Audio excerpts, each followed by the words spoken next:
Welcome to the SpiritWoke podcast, podcasting from the beautiful city of Stillwater, the birthplace of Minnesota.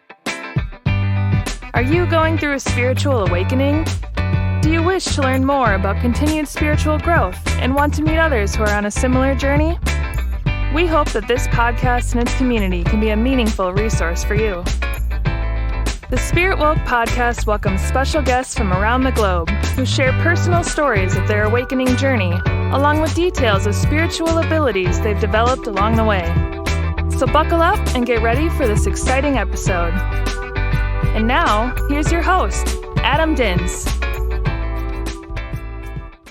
Friends, welcome back to the SpiritWoke podcast. I am so excited to have Ellen Red back on the show for our third time in our third out of our four-part series. So today, Ellen's going to be talking to us about a topic that is absolutely fascinating to me, and I know it is for many of you listening in, and that's the topic of Ascension. So Ellen, welcome back to the SpiritWoke podcast. Thank you. So it is, again, an honor to have you join us again. I can't thank you enough for all the time that you've spent with us so far and just the enlightenment that you've given us, in our previous podcasts. Well, it's been my pleasure, I assure you. Yeah, so we'll spread that pleasure out equally here. So much pleasure to go around. Yes, it's wonderful. It's my favorite stuff to talk about. So that's awesome, and it's evident. Ours too, mine too. It's there's nothing more fun than to talk about spirituality. So we'll continue that today. So Ellen, thus far on our podcasts, we've talked about a couple of different things. We started out talking about your spiritual awakening story, which folks, if you haven't listened to that, go back to spiritwoke.com. And it's there. Go find it. It's a beautiful story of awakening. And so I highly recommend that. And then on our podcast after that, we talked about out-of-body experiences and on astral projection and spirits, which was a really cool, mind-blowing conversation. And today we're talking about Ascension. And, some of you may know what that is, some may not. So let's just level the playing field here. Ellen, would you explain to our audience what Ascension means to you? Ascension basically is returning to love. It's returning to your original soul self and to oneness, meaning that we're all one. And as we go through this earth life and the spiritual training here on earth, we cut ourselves off from source as an experiment to find our way back to love again. And so Ascension is where we are remembering our soul selves and returning back to our true soul essence and oneness with all that is. God, people call it God, call it whatever you want, but oneness and returning to our soul selves and our original birthplace. Yeah, that's really cool. I heard, and I'd love to get your opinion on this. Sort of the reason why we go through this earthly existence many times is when we're, for lack of a better term, on the other side. Everything just it's perfect. We experience love, we experience joy, we experience all of those things, but because that's all we've experienced, we don't really know what it truly feels like. We don't fully truly embrace it. So we come here in these lifetimes, in a sense, to we kind of wipe ourselves clean of that experience of what that feels like. And we live this life, and that way when we return back to, again, the flip side, the other side, whatever, we have a better understanding of what that love truly is. Yeah, we have a better appreciation for it. So it's the duality experience, basically, and you're right about that. It is we can't appreciate love or light when we don't know what it feels like to suffer and to struggle and to be exposed to hate and those kinds of things. So you're right. We came here to experience that complete cutoff and then to return back. And I guess there's a lot there. There's a lot to say about it. We did come to experience that, but we also got caught in karmic cycles that we haven't been able to break through until we started to receive divine intervention recently. So that's another whole topic that's it more, I think. I don't know if you want to go into that now or not, but yes, that's pretty much sums it up, is that we come here and we get cut off, and then at some point along the way, hopefully we will develop in our soul and choose love and return on our way back to it. So, well, we don't have to go fully into the karmic cycle, but let me ask you this question. So when we get caught in this karmic cycle, do we know before we come back? You know, because there are life plans and soul plans, and you know, we think about what we want to happen in this lifetime and the lessons to experience. But do we know when we come back that there's a risk of this karmic cycle, or is it just something that, oops, you know, didn't realize that was there, but I guess we're going through it kind of thing?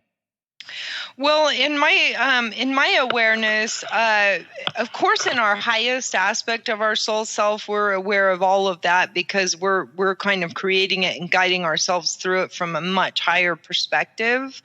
However, I will say that I understand that there are negative attachments, or as we talked about in the last session, the demonic attachments type of thing that can hold us in karmic cycles. So say, for example, that you've been and this is a real extreme situation here, but let's say that you were a person who was a pedophile and you never reached a place where you realized that or recognized in your soul that this was wrong. Your conscience you didn't hear your conscience explaining to you that it's wrong, and you didn't act and change it, then you are going to be reincarnated again in a hell cycle pretty much until you stop doing that.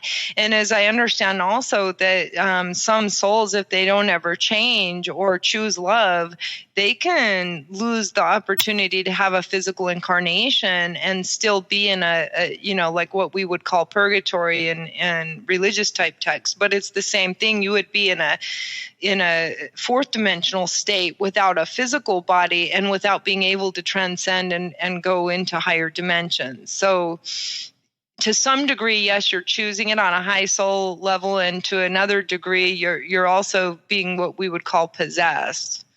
And that can cause karmic cycles to happen repetitively, really against your against your own will. You, in the end of all things, you, the individual soul, has to make the choice to choose to go towards love, as opposed to just unconsciously creating the other kind of a life. You have to become conscious, basically, about everything that you're choosing to do, and that consciousness has to be you serve love or you don't. And that's where the awakening comes in. Is that the purpose of the awakening? Is that you begin to come back to that love? And let me ask a second part of that question: is it possible for people to not awaken per se, but still return to love and move towards that? Yeah, it's possible for them to be already on the journey towards love, because it's something in our soul that we're, you know, it's kind of like you can unconsciously be choosing love. Yes, you can. Okay. And I think a lot of people do. I think that there's a lot of people out there that are genuinely good in the heart. They just haven't consciously, you know, remembered their soul self or anything like that. But in their hearts, they know what's right and wrong, and they're just living their lives with that in mind, because it's just their true nature. It's all of our true nature, really. But some souls get really on the other side of that, you know. Yeah. So, Ellen, what's the difference between then a spiritual awakening and ascension? That's a good question.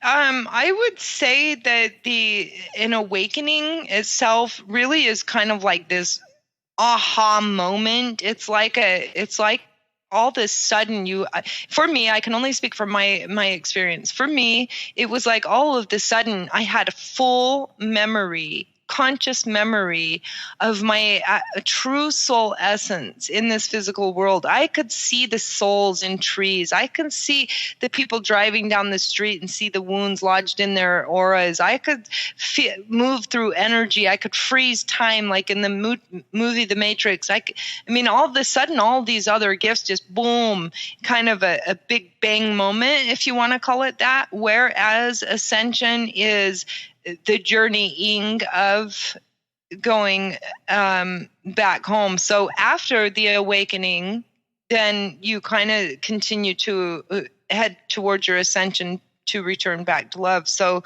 I guess an awakening would be a big bang thing, and the ascension process itself is a journey. We're always journeying on our way back. Yeah, for sure. That makes a lot of sense. And so, when we talk about spiritual awakening, then is it in the context of ascension? I think they kind of go hand in hand, right? Because the spiritual awakenings, that takeoff point, if you will, and the ascension then is the journey. Some people don't have, as powerful of a spiritual awakening experience as you have. Some people just start to become more aware of the ego and start to separate themselves from that ego, and are able to really kind of, through meditation, let's just say, get closer to their soul self and who they truly are. And other people have this incredible, mystical experience like you had. And it's incredible, the varying levels of degrees of that spiritual awakening, like it's just so fascinating to hear all the different and learn about the different various right stages. Yeah, and I totally agree with that. And I will say too that before my big bang, I also did have other, just slower progress towards that big bang moment too. So, however it happens, I don't think really matters. And I do agree with you that not everybody gets the high voltage experiences, and I don't know why. I don't believe that everybody gets some of the high voltage type stuff, but maybe you don't need it. I don't know. For each soul is different, and I don't think it really matters. The only thing that really matters is that you are conscious about your soul and conscious about continuing to evolve in your own being, and that's all that really matters. Yeah, that's awesome. So with Ascension, I've heard people talk about there being many levels to Ascension, and the way I hear you talk about it, it's not so much levels; it's more of just the path. Yeah, I would totally agree with them when they say that there's levels. I like to describe it to people like playing a video game. You can't get to level 3 in Mario Brothers until you pass level 1 and pass level 2. So I 100% agree that it is levels of evolution. And until you are overcome one, the other, you're not initiated to the next stage. So, what are the levels different for everybody, or is there is it just kind of like a ladder, and everyone climbs the same steps? Well, I think that for the most part that it's pretty much the same, although some of us have some of our own unique personal life experiences that we have to overcome or transmute the energy from, certain types of experience in this lifetime and past lifetimes as well. But for the most part, it's all about the 12 sacraments, meaning that there are certain characteristics and qualities that have to be developed within each soul in order for them to become godlike. And that's really what this is about, is becoming the best version of yourself.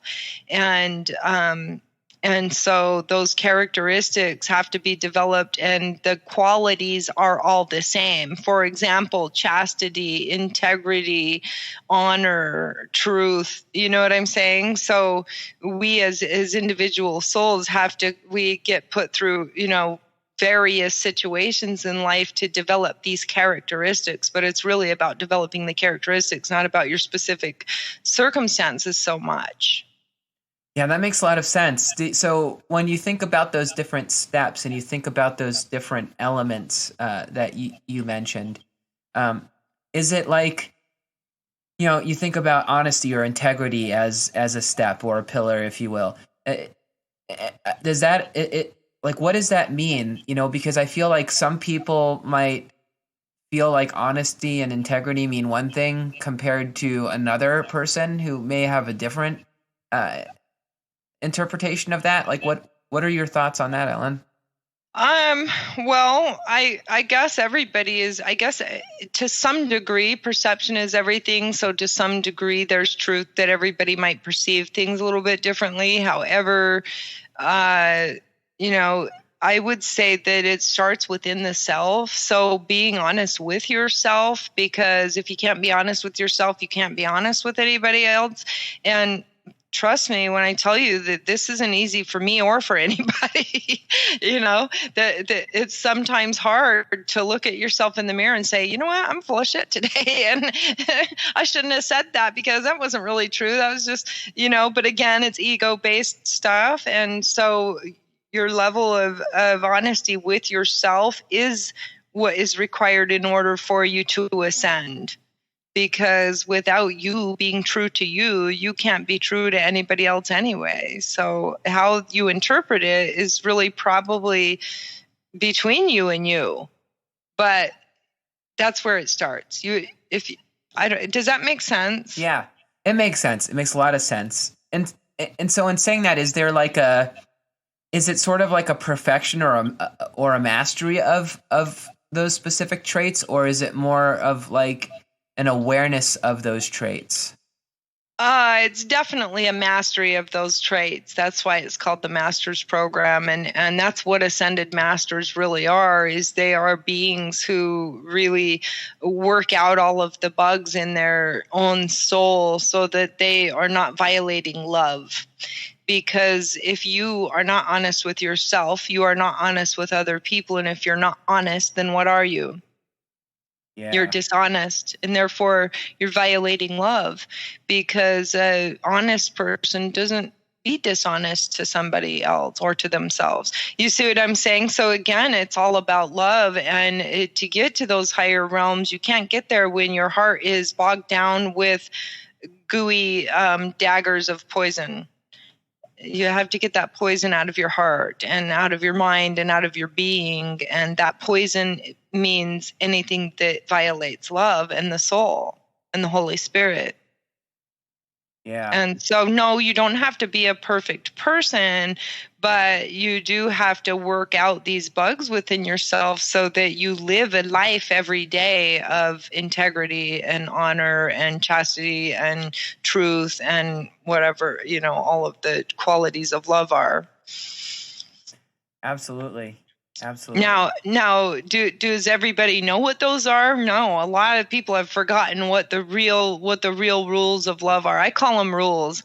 I have a page called Venus Rules, and also my YouTube page, Venus Rules, and it means like the rules of love and the universal laws. But I think a lot of people have forgotten them and they've misinterpreted it. And there's no two words more misinterpreted and misunderstood than God and love, and both are the same thing. And they are the most highly misinterpreted terms in the universe, really, especially on Earth. Yeah, no kidding. Holy moly, that's a lot. So how did you learn about these different levels and these different steps? Well, that's a really complex question to answer, because I think that for all of us on our own individual journeys, we're always learning because we're already in training programs. So, being violated as a small child started to teach me how bad it felt so that I could understand and appreciate how good it is not to be violated, and so on and so forth. And being, lied to taught me that it's not good to lie because it doesn't feel good, or cheating, or, these type of characteristics. So I experienced it all in my own life. And then as far as once I had my awakening, going through other higher levels of ascension and having my DNA activated and my light body activated, and that type of ascension stuff came after the awakening. So first I had to learn the rules of love, and that's what led me to my awakening. And once I stood and committed to serve and surrender myself to serve in the ways of love every day, then I had an awakening, and then I got initiated into higher levels of ascension, like I was saying, with light body activations and remembering to understand light language, and and then, of course, getting initiated into layer upon layer of evolution in my own soul, from overcoming addictions to, stepping into soul purpose and that kind of stuff. So I think that just for each soul, you don't have to try to figure out, like, what step do I have to take? It's not going to come to you like some handbook. It's going to come to you sporadically through your own soul, based on your own soul's mission and your own soul's guidance. So don't get yourself too wrapped around the mentality of how's it going to happen and what are the rule books. It just won't work that way. You know what I'm saying?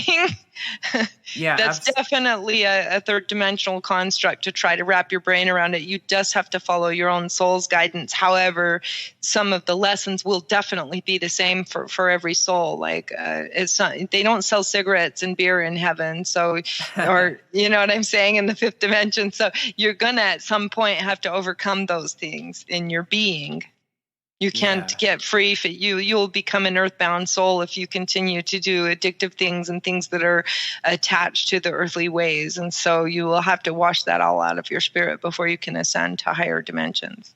Yeah, that's powerful. And not all that happens, say, in one lifetime, right? Like we live through multiple lifetimes, and sometimes it's we learn slowly, and then in some lifetimes, like you've had, things kind of speed up. Yeah, I'm pretty sure I banged my head around on that stuff for who knows how many lifetimes. But this lifetime, the soul has said, nope, you're not doing that. You're on the fast track. And I think a lot of us in this lifetime are being pushed into the fast track because we are literally living in the days of revelations right now, right here today. You and I are participating in that book of Revelations, meaning that it's time now. The days of enlightenment are upon us, and those that are choosing love and light are going in that direction, and those that are not, I really wouldn't want to be one of them because, I just wouldn't want to be. So I think that my soul's had about enough of it, and for whatever reason that I think that we already pre-agree that we're going to have our awakening when we do. And that's why all those synchronicities with the numbers and everything start happening for people, is when they start to become where they're recognizing them. Those codes, those numerical codes, are written into our soul also. So like when we start to recognize those numbers and sequences, it's like a reminder. Remember, this was going to happen, boom, boom, boom, and it clicks into your subconscious so you can start to have your awakening. Oh, wow. So it's like when we see 1111 or any of those numbers, that's what you're referring to. It sort of unlocks something in our subconscious that's already there, that's been there and been waiting to be unlocked when we recognize what that is. Correct. It's like a numerical code that's in your DNA that once you start to become aware of it and recognize it, and you start to pay attention to those synchronicities, that's your sign. That was your signal. Okay, yep, it's time.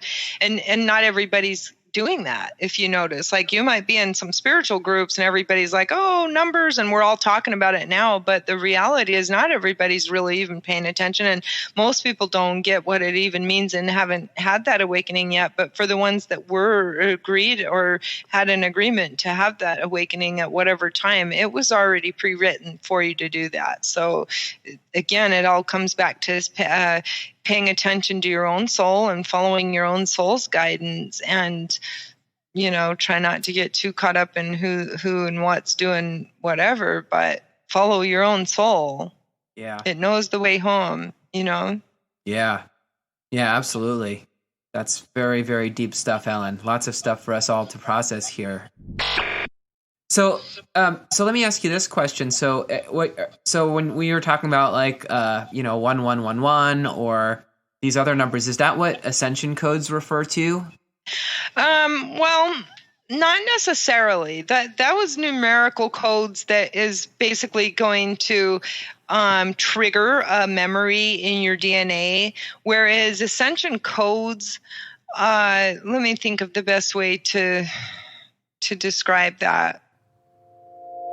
I think ascension codes to some degree is more like somebody's talking to you about, like, say, for example, you and I were talking about you having an out-of-body experience and you weren't really quite having it and you were frustrated with it. And then after we talked about it and we talked about some certain things and then you actually had one, is partially because you had some ascension codes downloaded into you through that communication, like the code, the conversation, everything, it got sunk into your subconscious, and then it allowed your spirit to work through it until it actually happened for you. That would be more in my understanding of what an ascension code really is. Got it. Okay, so it's sort of like a download. Correct. Okay. Of course, me being a Googler by nature, and when I Google ascension codes, I came across like a ton of videos on YouTube, guided meditations that that promise to activate codes and grid lines and all that good stuff. Is that a way, if people are looking to achieve those things or to receive those codes, are those legitimate ways of doing so?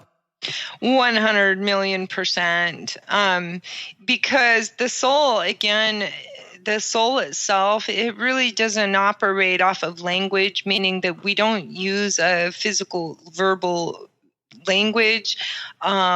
We use telepathy, we use vibration, color, sound. And so those are 1 million % a good way to activate your DNA. It also helps to calm the chaos of the soul, because we've had a lot of manipulations to our food, our water, our air, even our radio waves, and with the technology and things like that. And even the radio stations that we listen to and the television programs that we listen to have vibration to them that can set your spirit out of whack. And so when you listen to some of those sound frequencies and those healings and even verbal language, conversation that is giving you download of information that maybe you didn't have before, it can activate your DNA and it can help to bring you into balance and out of that chaos state in your soul. So very powerful stuff.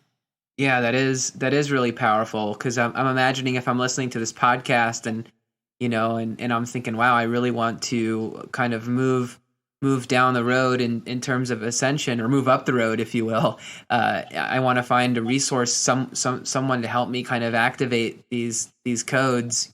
Well, that's what I do as a DNA activator, and there are several other ones also that do, and there are videos out there, and there are those that will, some of them are doing like light language translations, where they're talking the light language to you through videos, or even through movement, mantras or whatever, with the hand movement.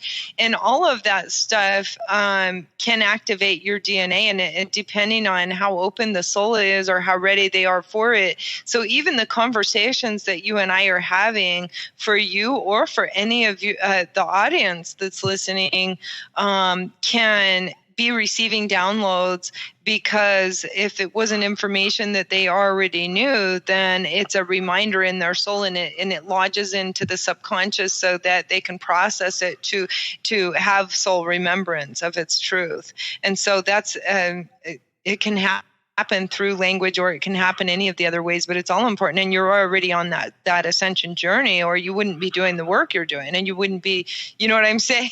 Yeah. So of course you're already on, and anybody listening to this program or this show is also on their way as well, because really we're all ascending.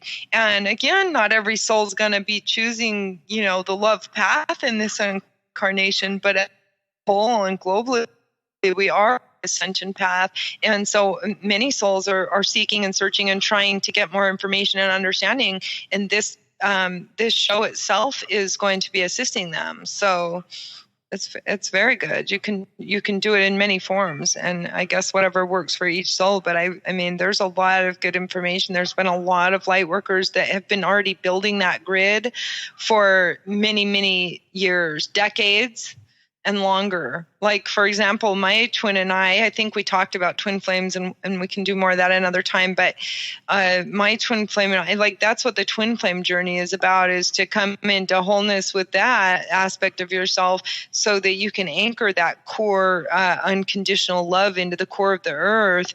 And we've been doing grid work that way for a long time, meaning that we have been laying the ley lines and healing the ley lines of the earth through the light workers that are around the globe. So we chose that as, that we were going to come to Earth at a certain time, and that we were going to be in a certain location on Earth based on our ancestral history. And each one of us is located all around the globe so that we can help to anchor in that unconditional love to assist the whole Earth herself to ascend into higher dimensions. And so that groundwork's already been laid out. And now there are many more people on the second wave of awakening, which just happened in 2018 and 2019. A large group of souls also just started to have an awakening, and they're what we call the second wave. And so the first wavers came in and created this ley lines and groundwork, and we awakened back in 2008 and 2011. So I say both because I had like a minor awakening in 2008, and then I had a massive full-blown crown chakra opening in 2011. And then those souls, that 2011 was kind of what the first wavers were, and a large amount of us around the globe started to do a lot of light work and created the foundations for, media and Facebook and YouTube and channels and things like that. So there's a lot of work that's already been done. So the second time coming through is really doing a sweep to where we can have a massive awakening globally. Yeah, that's awesome. Yeah, and I think I was part of that second wave. My that awakening journey for me started, I think, in January of 2018, and kind of blew into full-fledged awesome awakening. Well, I shouldn't say full-fledged, because it seems like every time I say that, something else happens, and it's like, okay, now it's moving really, really fast. But yeah, like the first like big crack, I think, happened just last November. So good. So you are a second waver. Okay, that's good then. So basically, I think if I understand right, that the second wavers have a kind of a different mission. I'm not sure, but of course the mission's the same for everybody. We're all working together towards the global ascension, and really what that means is to return the Earth to her state of utopia, right? Yeah. Because we were originally given a utopian planet that was self-sustaining, that provided resources for all beings, and there was no need for war or suffering or murder or rape or anything. And we destroyed that because of greed and because of lust and all of that other stuff. And so as we are coming back into our soul selves, we have to cleanse ourselves from those kinds of behaviors, because they're not true to our nature on a soul level. And we've not only harmed our own souls and each other's souls, but we've harmed the planet, and also the universe itself is affected by all that we do. So we're now realizing that we've got work to do to clean up and to return to our true soul state. Yeah, I want to ask you about that, because I know for a fact there are quite a few people just that I know that are listening to this podcast that have awakened in the last 2 years or so. So just like, what do you understand about that difference between the first and second wavers? What are, like, in terms of like having a different purpose, not a different purpose, but just the nuance there? I don't know. All I can tell you is that as a first waver, and I'm going to cry my eyes out here for a minute, but no, Please do. but as a first waver, I think that for the most part, we were kind of a little bit more behind the scenes. Most of us were and have been, partially due to the fact that we had to pioneer the trail through a lot of things, meaning that we were coming out of the closet on a soul level for the first time in massive amounts of numbers without a lot of resources. So 10 years ago, if you went on to YouTube to look for information about twin flames or about Ascension, there was really very little information out there. And so we kind of had to pioneer through our own souls and through our own navigation, not really having a community or anything like that. And then as we started to pioneer, and that's what I'm talking about with laying those grid lines and the ley lines and the grid work that we did, is that we in our own selves had to navigate without a lot of resource of where to go to get information. And then we had to start finding the few that knew it and start connecting with them and collaborating to create more information, where today and in the last few years, there's been a lot of information that we've had put out, a lot of different light workers and twin flames and things that started this work that have put it out there, so that when you guys as second waivers come in, you have the information more easily accessible. But if just in your and my experience together with each other, I think explains a lot about the difference between first and second waivers. Now I'm kind of tired, and I've kind of gone through a lot of stuff that has gone on in the last 10 years, and here you are all fresh and ready to go, but you have the technology and the this and that, so you can help me to come out too. So maybe we're hand in hand in the same work. I don't know. I guess I don't have a full awareness of that, but I guess it's also a unique thing as well. Like each soul has their unique journey and stuff as well. I really couldn't tell you what the second waivers versus first waivers are going to do that's much different, other than we're all kind of working towards the same thing. So I don't know. No, I love that, because I think you're right in so many ways. When I started my awakening, and I shared this on the cast before, when my dad passed away in 2005, that getting to talk to a medium and connect with my dad was sort of one of those moments where it was more like, oh wow, there must be something here, right? But it wasn't big. It wasn't like my whole world changed.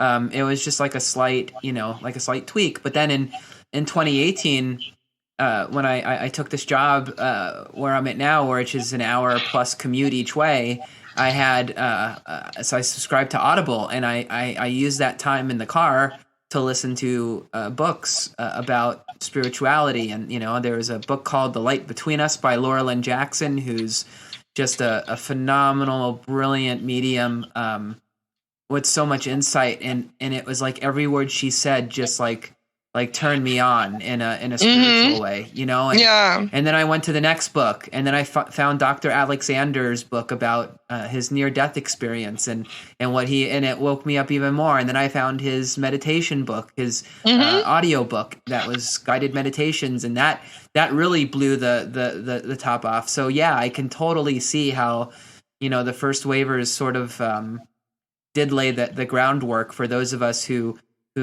without those resources, oh my gosh, like I can't even imagine where I'd be right now if I hadn't found those things.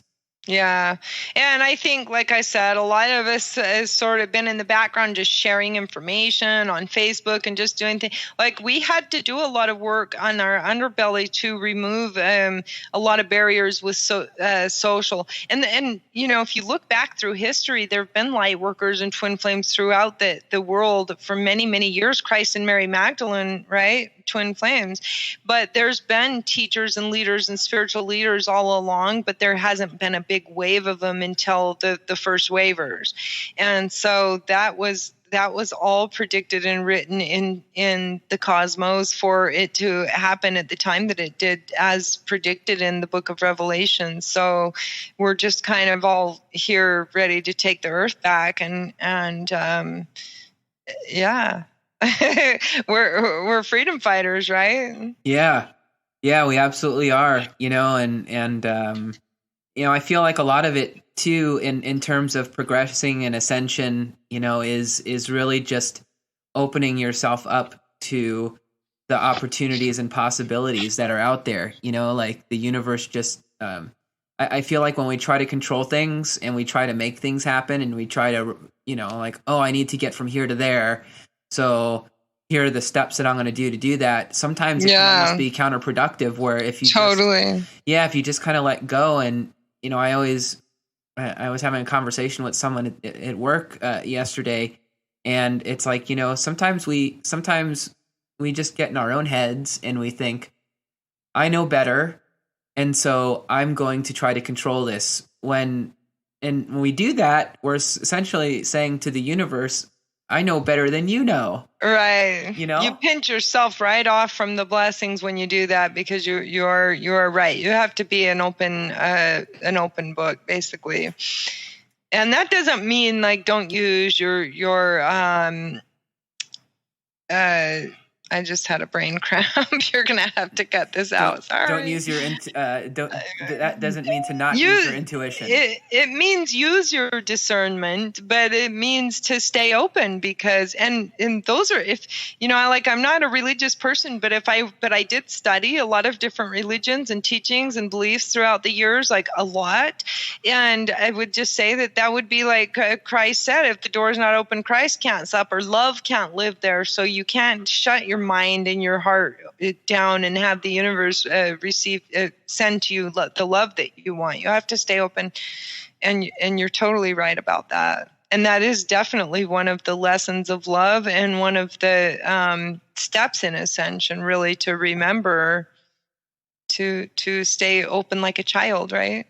Yeah, and not to pave your path in such a way that you box yourself in. It's like, I think about it a lot like career. There's some people who are born and they know exactly what they're meant to be. I know. I mean, I remember. I know people who knew since they were a kid they wanted to be a doctor, and they became a doctor, and their whole life was fulfilled. They did what they wanted to do, and they did it well. And then there are people like me who had no idea what the heck we wanted to be.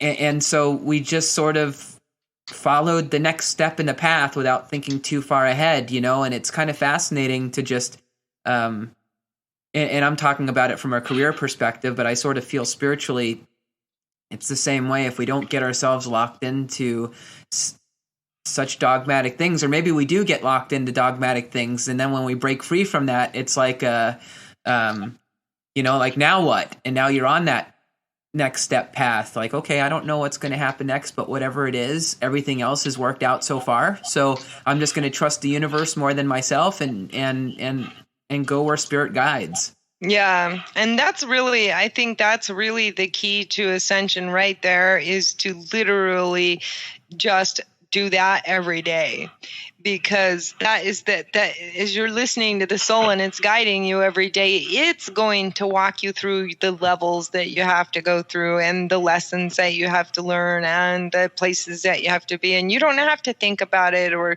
stress out about it or whatever. The people like to try to make things a lot more complicated than it really is. And it doesn't mean that these topics aren't very important and sacred and true and everything else, but it just means that as long as you're following your soul, you'll be walked through whatever you need to go through, and it will all be for the highest good of your soul, if you would but just trust that. Yeah, absolutely. That's powerful. So Ellen, is there anything else? We've talked a lot about ascension. What did we miss? What didn't we cover? As far as ascension goes, or as far as spiritual topics, there's so much. Oh no, I mean, I know, like we could talk until our earthly lives come to an end about spirituality, and hey, maybe we will. And we'd be barely tapping into any of it anyway. Yeah, absolutely. And then we'd find out at some point that hey, how much of this actually did we fully grasp? But right. No, in terms of ascension, in terms of just the topic, I know I'm sure it goes far deeper than some of the things you and I have talked about. But is there anything else that our audience should know that's just starting to learn about this topic that we didn't cover off on? Well, there's a lot still. I mean, I would just say if they're just starting to just really stay in the now moment, being present in the now is the only way to really stay in that open flow, which you need to be in order to be aligned with the source and the spirit, so you can be guided. So staying present in everything that you're doing is really highly important. If you haven't read the Power of Now, get it and read it and understand it, because the presence of the now moment, because at the end of the day, there really is nothing but right now, and time really isn't real. So what does that mean to you? Yeah. Have you heard people say that before? Time isn't real? Yeah, I mean, I've heard it said, and I've heard it articulated a little bit in the quantum physics aspect as well. And even time folding, right? Time lapses and quantum jumping, where you can jump from one level of quote unquote space and time into a whole nother realm just by doing quantum jumping. So, but what that means as far as time isn't real is that your soul, being that it's eternal, so there's a distance between space and time from where your soul actually literally lives in the higher realms versus the time travel that it takes to get to the earth dimension.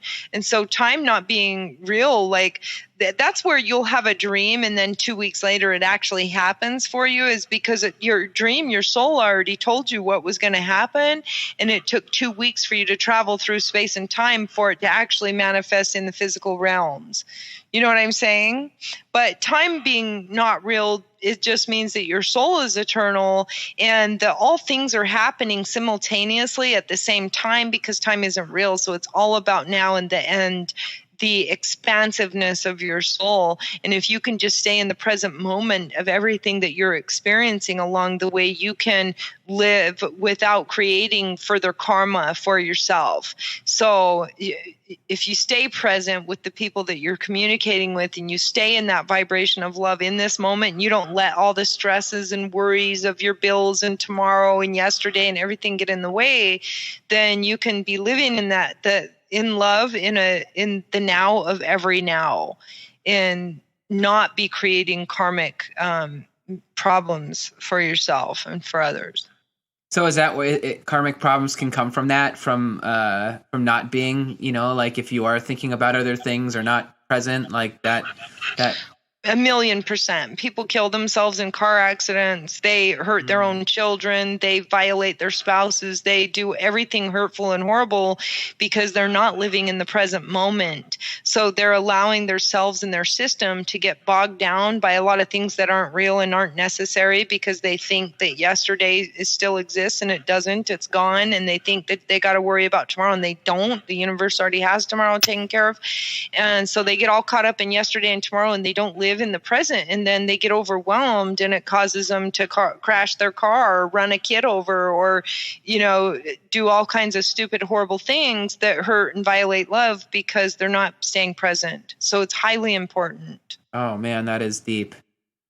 Wow. I you know what, Ellen, I don't even want to talk anymore on this episode, because I want it to end there, because that right there is some awesome wisdom that I'd love for our listeners just to meditate on. Yeah. We hear a lot about being present and the importance of being present, but a lot of times sometimes it seems really philosophical, or it seems, they're not connecting it to reality of why we're all suffering in humanity. And I'm telling you that is why.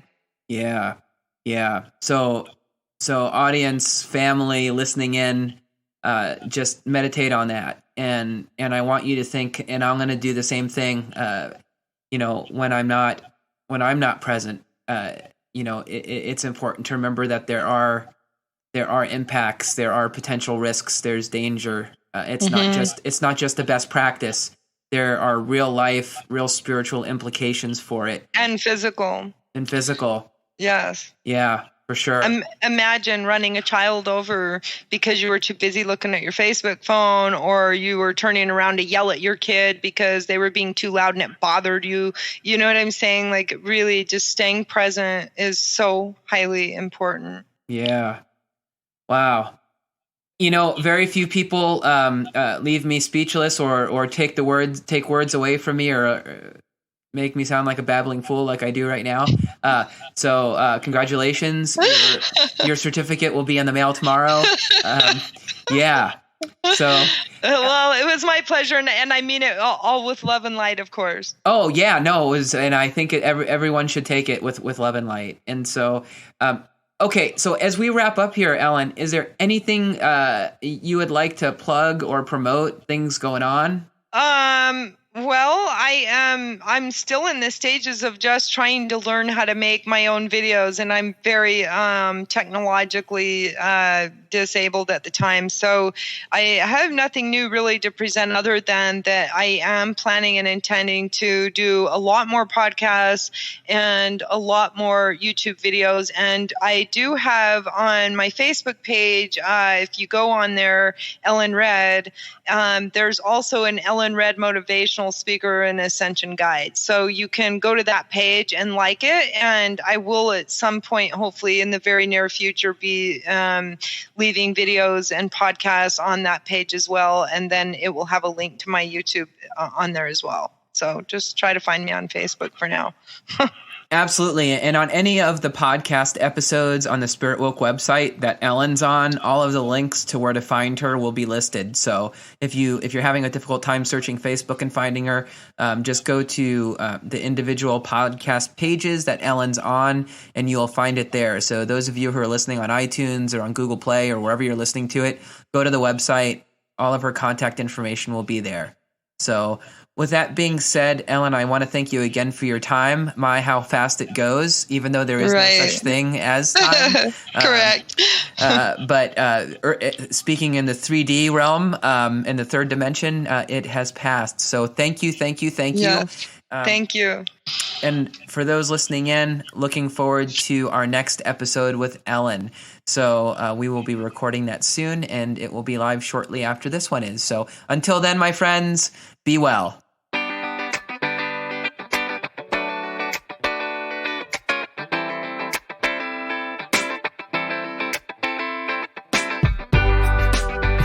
Thanks for listening to the SpiritWoke podcast. If you've enjoyed this episode, please subscribe and leave us a review on iTunes, Spotify, or wherever you get your podcasts. Be sure to check out our website, spiritwoke.com, and connect with the SpiritWoke community on Facebook, Twitter, and Instagram. Just search SpiritWoke. Join us next time for another edition of the SpiritWoke podcast. Namaste.